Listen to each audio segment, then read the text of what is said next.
everybody. I'm Dr. K, creator of LiftHardPlayHard.com and author of BackInjuryGuide.com. Today, I want to talk to you about a low back strengthening exercise that can really make a difference, not just today and not just with pain and not just with injury prevention, but really with your workouts as a whole. So pay very close attention because I've got some cool stuff in store for you today. We're going to dissect the squat in a way that you've never seen.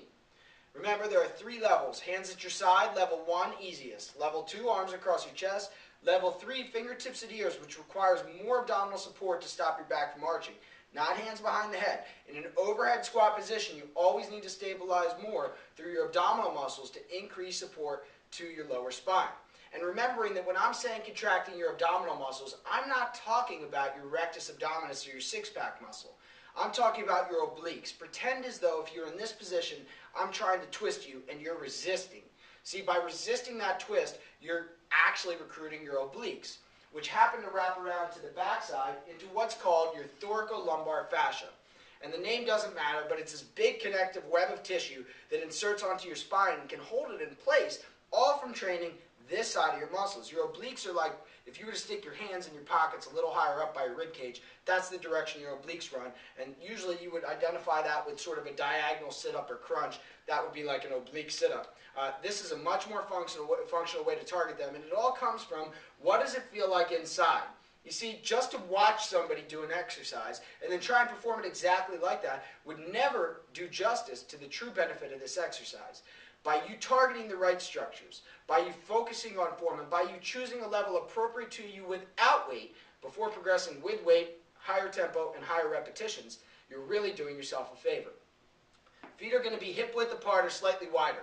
If you're somebody that toe outs when you walk, you're going to want to toe out a little bit when you squat too. That's how you decide. Because you don't, when you're resistance training, want to put your body in an unusual position where if you always toe out on the right foot, all of a sudden, because you forced yourself to put your toes straight in front, you put all the weight through the left because you're uncomfortable on the right. Your body will adjust. You don't want to do that. You want to create balance and stability. So feet about hip width apart or slightly wider. Let's go arms across the chest for example purposes. Squat down and back for 4 seconds. 3, 2, 1. Hold for 1 second and squeeze the glutes up for 2.